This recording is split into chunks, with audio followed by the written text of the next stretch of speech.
Okay, today I'd like to show you my Pocket Rocket stove. It's basically a 5-gallon metal can. See some old ash in there, and three sections of 6-inch stovepipe. I've got one 18-inch section down here. I believe that's 18 inches. And then two 2-foot-long pieces as the chimney. Now, you'll see once I put it onto the bucket that the smaller section goes down into the bucket and leaves a couple inches of clearance from the bottom of the pipe to the bottom of the bucket. And yeah, once I've got it together, I'll show you how it works and how I light it. So here it is all put together. It's about 5.5 feet tall or so. You can see that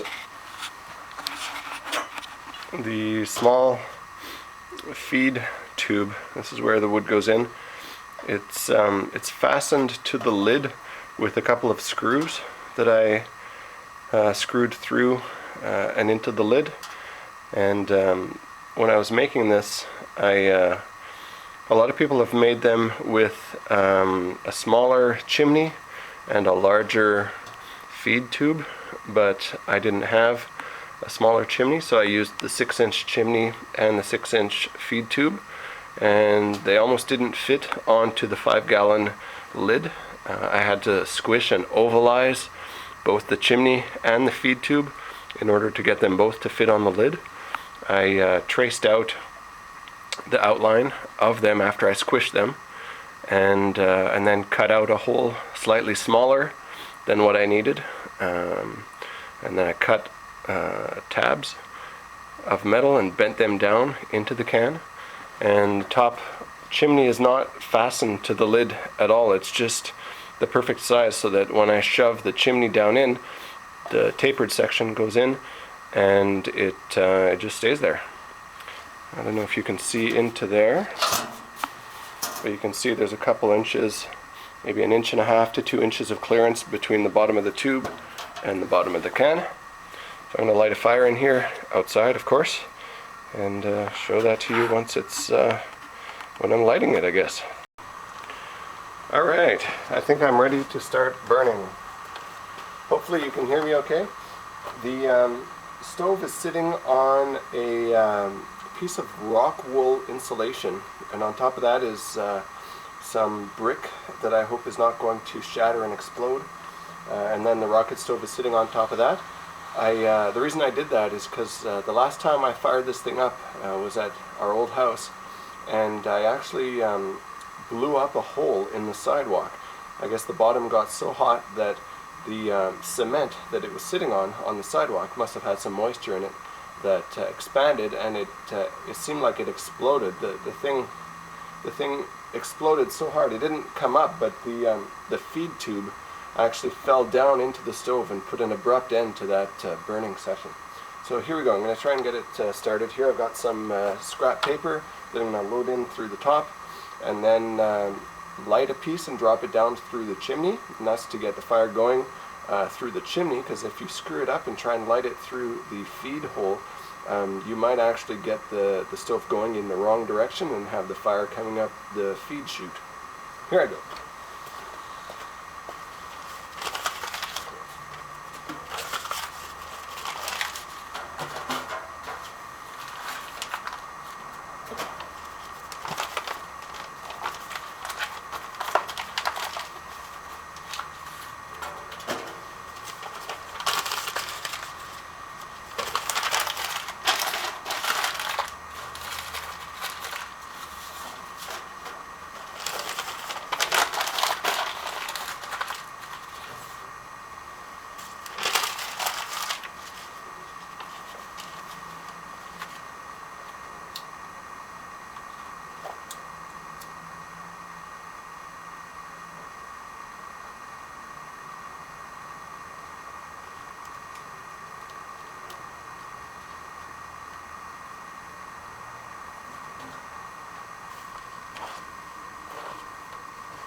snowing ash pretty heavily. But we have a good draft going. Now, we just have to get the paper caught down here.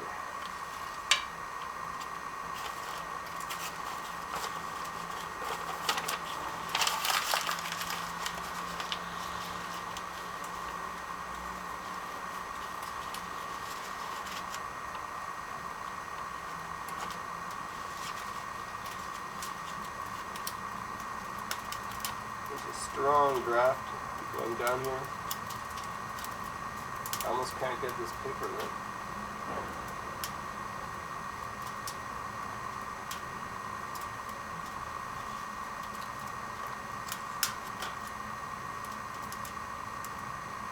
There we go.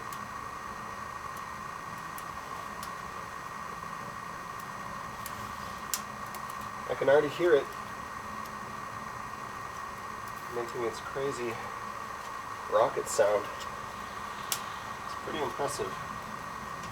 This is some scrap. Pretty sure it's cedar.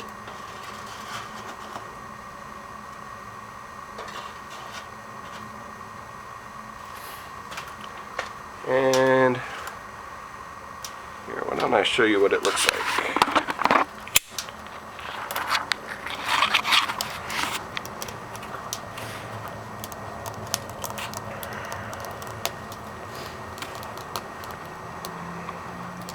You can see embers, ash flying out the top. You definitely don't want to use this in a dry, arid region.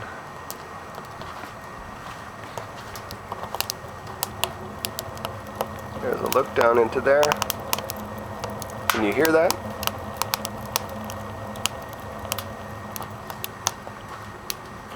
And once it's really warmed up, gotten red hot, I'm gonna come back and take another video.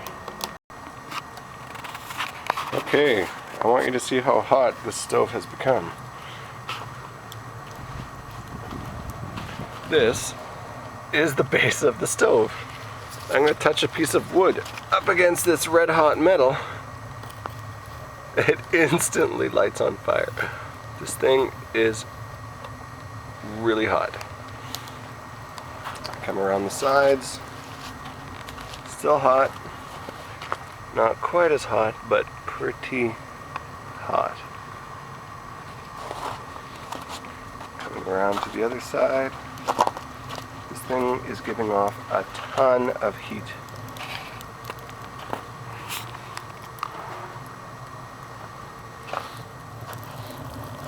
It's getting so hot in there that the wood's catching on fire inside the burn tunnel.